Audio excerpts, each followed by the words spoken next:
Okay, so here we go. This is the Kindle Fire home screen. In the middle of the display, you can see our content carousel. All the content I've used most recently is right there, ready and waiting for me in one click. So I was watching a movie, using the Amazon Silk web browser a little bit earlier, just playing a little bit of Fruit Ninja, reading Wired magazine. I can scroll back to the top.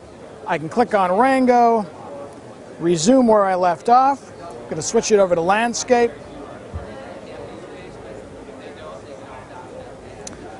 The high-speed dual-core processor, the high-quality 7-inch IPS display with 169 pixels per square inch, the form factor all combined to make the device disappear when you're doing things like watching video. At any point I can pause it, I can go home, pick it up where I left off on my HD TV, my Roku, or my TiVo. I'm going to go home, I'm going to leave it here in landscape, and up at the top of the display you see that it says my name, Peter's Kindle. That means that all the content I currently own, my books, my movies, my video, my music, is all going to be ready and waiting for me the first time I open up my Kindle Fire. So if I go into the music library, for example, I've got hundreds of albums available. I'm going to switch this back to portrait for a moment.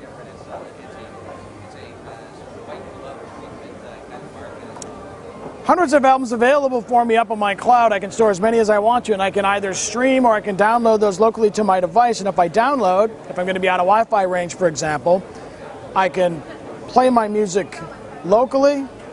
Let's go with some Pearl Jam, near and dear to my Seattle heart. While the music is playing, I can go home, open up a book or a website or a magazine. In this case, why don't we go to the web? This is the Amazon Silk browser. It's got tabs, which makes it really easy to get around.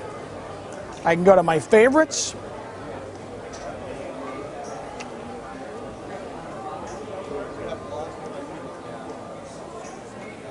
I can go to my favorites. I've got things stored here. I can go to monster.com, for example.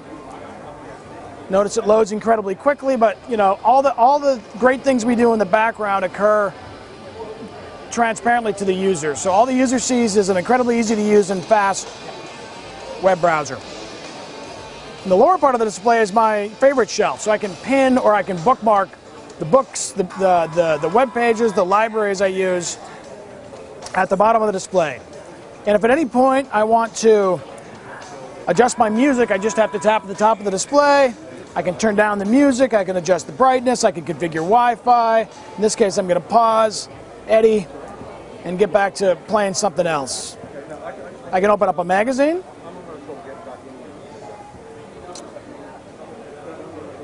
In this case, it's Wired by Condé Nast.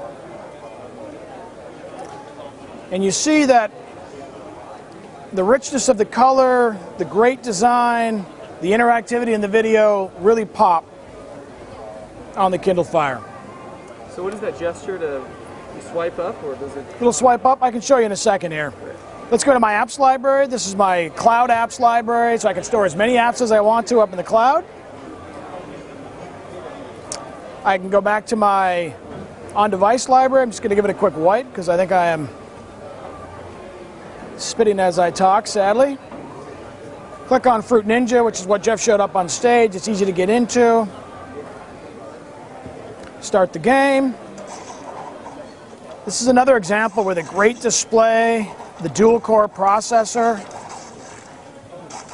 the form factor all really work together to make the device disappear and make this thing really sing for games. At any point if I want to, I can just swipe up from the bottom of the display, I can search, I can go back, I can go home. I can show you that again. I just swipe up like that. The keyboard, the search? And I can go home. You get all this for $199. We're building premium products for non-premium prices. What are the graphic capabilities like? Do you have a dedicated graphic chip in there? If you guys have a bunch of product questions, Steve and Gabriel